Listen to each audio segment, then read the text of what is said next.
Ok, dernière petite chose.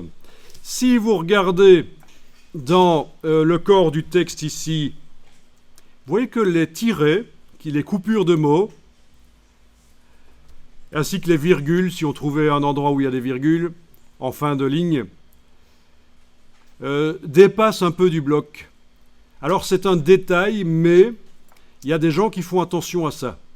Vraiment. Allez, je vais aller mettre manuellement une virgule parce que sinon on ne va pas y arriver. J'arrive pas à trouver une ligne qui termine par une virgule. Voilà. Donc, les tirets de césure, de coupure de mots, donc, et les... Tiens, il ne veut pas le faire, là. Ah ah, génial. Pourquoi? C'est la journée où ça ne marche pas. Tiens, pourtant, j'avais cru le voir que ça marchait. Ah, mais oui, forcément. On a oublié de le faire sur cet article-là. Donc, il y avait un article où ça le faisait et pas celui-là. Donc, je vais le faire. Oui, parce que c'est par article. Alors, je sélectionne le bloc ici. Ne le faites pas. Je vais aller dans le menu Fenêtre, Texte et tableau, article. Donc, Window, Text and Tables dans la version anglaise. Et alors, il y a ici Alignement optique des marges. Voilà. Ben, c'est l'occasion de voir qu'on ne l'avait pas fait dans tout le document. Il y a des parties où c'était pas fait. Voilà. Et vous voyez ce qui se passe ici? La virgule sort du bloc, le tiret sort du bloc. Alors vous allez dire, mais oui, mais c'est vraiment inutile ce truc, c'est vraiment un détail. Il y a des professionnels qui vont repérer ça dans vos documents. Ils vont dire, ah, quand même celui-là, il sait ce que c'est de la ponctuation hors justification. Il sait que quand on veut faire un bon document typographique, on fait comme ça, on enclenche ça. Donc je vais retourner sur mon bloc là qui est habillé, je vais faire ça aussi.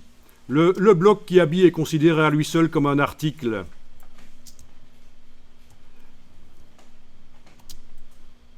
Donc je le sélectionne. J'arrive pas à le sélectionner parce qu'il est verrouillé, c'est malin. Ok, je le sélectionne. Je vais dans menu fenêtre, texte et tableau, article, donc Window, Text and Tables. Et ça s'appelle Story ou article? Story, ok. Et j'enclenche l'alignement optique des marges.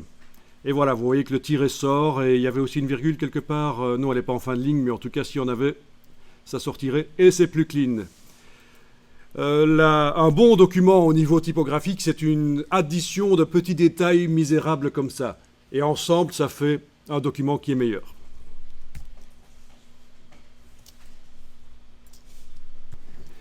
Ok. Si le texte n'était pas assez lisible, et ça va se voir quand on va sortir les impressions test, on pourrait mettre un bloc noir partiellement transparent à bord flou derrière pour aider un peu. On pourrait mettre aussi une ombre sous le texte sous chaque lettre. Mais là, ça va. Je pense que cette partie-là d'image est quand même assez sombre. On pourrait aussi modifier cette partie-là d'image dans Photoshop pour la faire un peu plus sombre, pour que le texte soit plus visible à cet endroit-là. Alors, enregistrer le document.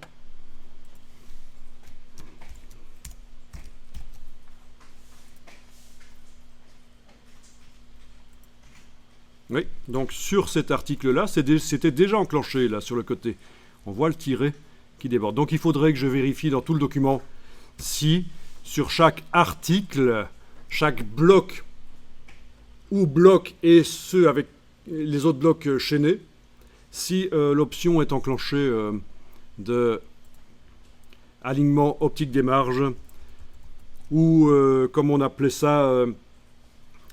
ponctuation hors justification. Voilà.